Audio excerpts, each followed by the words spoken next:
ప్రియులారా, ఈరోజు మన ప్రసంగ అంశము శాశ్వతమైన పరలోకమా, తాత్కాలికమైన లోకమా? ప్రభు అయిన యేసుక్రీస్తు నామములో మీ అందరికీ నా వందనాలు. ఈరోజు మనము ఒక గంభీరమైన సత్యాన్ని ధ్యానిద్దాం. లూకాసు వార్త 9:25లో ప్రభు ఇలా అడుగుతున్నారు, ఒకడు లోకమంతయు సంపాదించి తన్ను తాను పోగొట్టుకుని నెడల వానికి ఏం ప్రయోజనము? ప్రియమైన దేవుని బిడ్డలారా, ఈ లోకములో మనము ఆస్తులు, అంతస్తులు, పేరు ప్రఖ్యాతులు కోసం పరిగెడుతున్నాం. కానీ ఒక్క నిమిషం ఆలోచించండి, ఈ లోకములో ప్రతిదీ ఇక్కడే విడిచి వెళ్ళవలసినదే.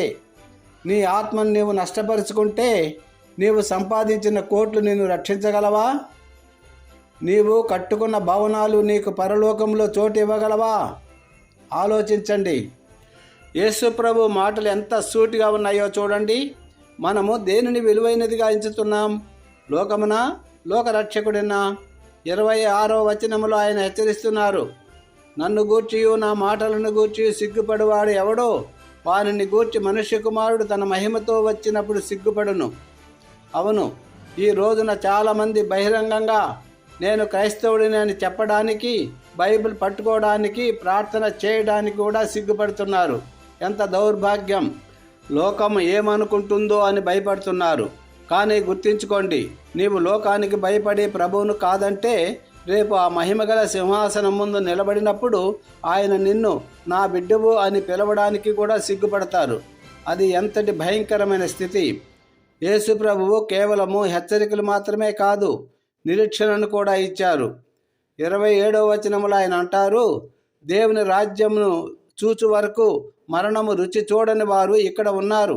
అంటే దేవుని రాజ్యం మన మధ్యనే ఉంది.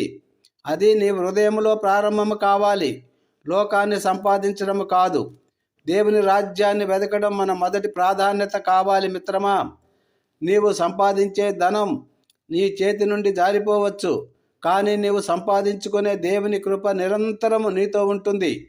నీవు దేవుని మాటల పట్ల సిగ్గుపడకుండా ధైర్యంగా ఆయన సాక్షిగా జీవిస్తే ఆయన తన మహిమతో వచ్చినప్పుడు నిన్ను ఘనపరుస్తారు. కాబట్టి నేడే తీర్మానం చేసుకుందాం. లోకపు ఆశల వెనుక పరిగెత్తి మన అమూల్యమైన ఆత్మను నష్టపరుచుకోవద్దు మిత్రమా. ప్రభువు కొరకు జీవిద్దాం.